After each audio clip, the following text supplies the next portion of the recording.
राजकुमारी मंदाकिनी अत्यंत सुंदर थी। वह इतनी सुंदर थी कि आसपास के गांव तक उसकी सुंदरता के चर्चे थे। वह अपने पिता की इकलौती संतान थी। अपने पिता के अधिक प्यार ने उसमें अहंकार भर दिया था। महाराज को लोक निंदा का भय था। लोग कानाफूसी भी करने लगे थे, पर वह राजकुमारी अपने अहंकार में चूर थी। किंतु एक दिन महाराज ने रंगमोहन के साथ एक योजना बनाई कि राजकुमारी के जन्मदिन पर जो भी राजकुमार दरबार में पहले प्रवेश करेगा, राजा उसी के साथ अपनी राजकुमारी का विवाह करेगा, चाहे वह कोई भी हो। राजकुमारी के जन्मदिन का दिन आया। प्रातःकाल एक युवक को राज दरबार के लिए नगर सेवक पकड़ लाए। देखने में वह युवक एक भिक्षुक लग रहा था, परंतु वह जवान तथा मस्त था। उसके मुख पर एक अलग ही तेज नजर आ रहा था। राजकुमारी को राजा ने बुलवाया और बिना किसी धूमधाम के राजा ने उसका विवाह उस भिक्षुक के साथ कर दिया। राजकुमारी चिल्लाई और उसने रोते रोते अपने सुंदर नेत्र लाल कर लिए। परंतु राजा आज निष्ठुर बन गए। उसने अपनी बेटी के रोने चिल्लाने पर ध्यान नहीं दिया। उसने भिक्षुक को केवल 5 स्वर्ण मुद्राएं देते हुए कहा, मेरी बेटी को राज्य से लेकर शीघ्र निकल जाओ। यदि तू या तेरी पत्नी मेरे राज्य में फिर नजर आए तो तुम्हें प्राण दंड दिया जाएगा। भिक्षुक ने राजकुमारी मंदाकिनी का हाथ पकड़ा और कहा, चलो। मंदाकिनी और युवक नगर से चल पड़े। वह अपनी पत्नी को लेकर गीत गाता हुआ चल पड़ा।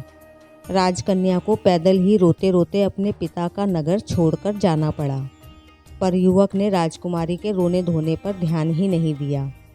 भिक्षुक उससे मधुर भाषा में बोलता तथा उसे प्रसन्न करने की कोशिश करता रहा तथा दूर जाने पर एक जंगल में नदी किनारे एक फूस की झोपड़ी में दोनों पहुँचे। भिखारी ने कहा, अब यही तुम्हारा घर है। जंगल में से जो तुम्हें मिल जाए वही बनाकर खाना पड़ेगा। उसे एक ही सुख था, भिखारी उसके साथ बहुत ही प्रेम पूर्वक व्यवहार करता था। कुछ दिन ऐसे ही बीत गए। फिर एक दिन भिखारी ने झोपड़ी छोड़ दी तथा राजकुमारी को लेकर एक गांव में आ गया।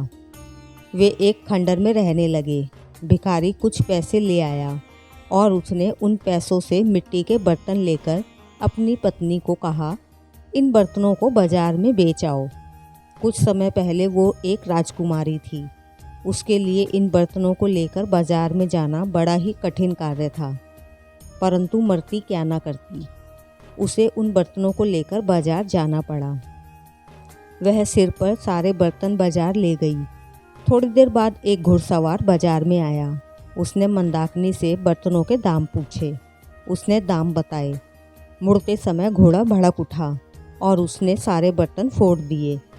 घुड़सवार बिना कोई ध्यान दिए वहाँ से चला गया। वह बेचारी रोते हुए घर पहुँची। भिखारी ने मंदाकिनी को कहा कि तुम्हें कुछ नहीं आता, वे बर्तन भी टूट गए, अब हमारा गुजारा कैसे होगा। सुना है राजा रंगमोहन बड़े ही दयालु हैं। उनकी पाकशाला में तुम्हें कोई नौकरी दिलवाऊंगा तथा प्रयत्न करूंगा, उसमें तुम्हें काम मिल जाएगा। मैं तुम्हारी ओर से निश्चिंत होकर कहीं अच्छे पैसे का कोई ढंग का कार्य करूंगा। कुछ धन एकत्रित हो जाएगा तो कोई व्यापार कर लूँगा। तुम्हें अपने पास बुला लूँगा।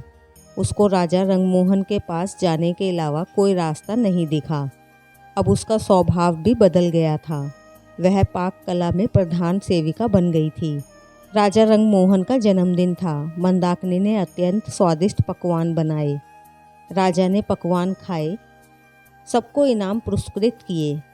उसने मंदाकिनी को विवाह के लिए बोला, परंतु उसने राजा को मना कर दिया और बोली कि नहीं राजन, मेरा विवाह एक भिक्षुक के साथ हो चुका है तथा वह उसकी पाक कला में ही बहुत खुश है।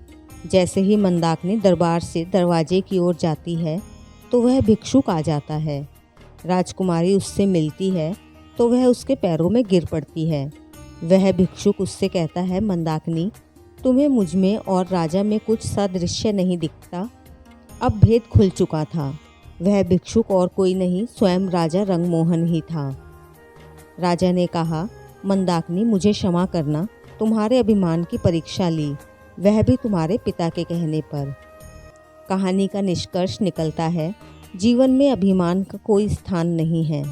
कठिन परिस्थितियाँ हमारे अहंकार को मिटाने और हमें विनम्र बनाने के लिए आती हैं।